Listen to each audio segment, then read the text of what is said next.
পশ্চিম মেদিনীপুরের মানুষ কিন্তু স্বস্তিতে থাকতে পারছেন না, বিশেষ করে বেলপাহাড়ির মানুষ। কারণ আবার বাঘের পায়ের ছাপ দেখা গেছে। যে জিনাত তো চলে গেছে, কিন্তু জিনাত কাকে রেখে গেছে?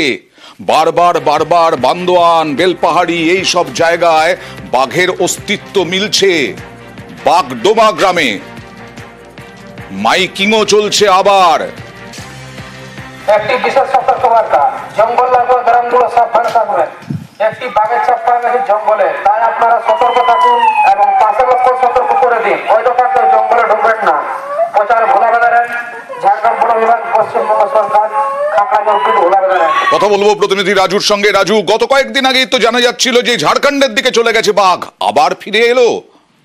একদমই অন্ধা, কারণ গত কয়েকদিন আগেই জানা গেছিল যে বন দপ্তরের তরফ থেকে যে বাঘ ঝাড়খণ্ডের দিকে ফিরে গেছে, কিন্তু পুনরায় আজ সকালবেলায় প্রথমে বাগডুবি এবং তারপরেই সেখান থেকে বাগডোবা এবং এই যে বগডোবা রয়েছে, এই দুই এলাকায় বাঘের পায়ের ছাপ মিলেছে এবং বন দপ্তরের তরফ থেকে সেই সমস্ত জায়গায় তৎপর করা হয়েছে বনকর্মীদেরকে এবং বিশেষ নজরদারি বাড়ানো হয়েছে এবং মাইকিং করে প্রচার চালানো হচ্ছে।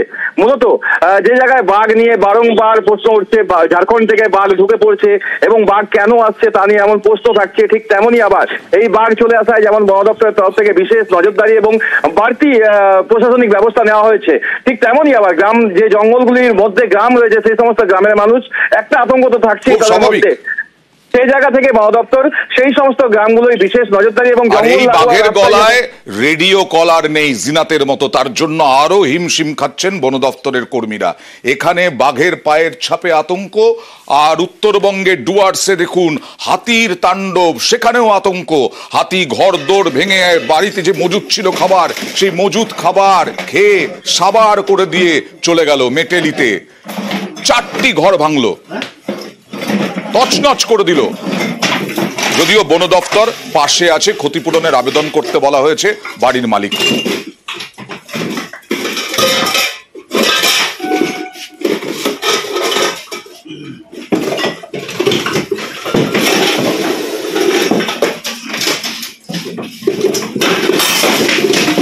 সাতাশে হেডলাইনে যাবো কিন্তু।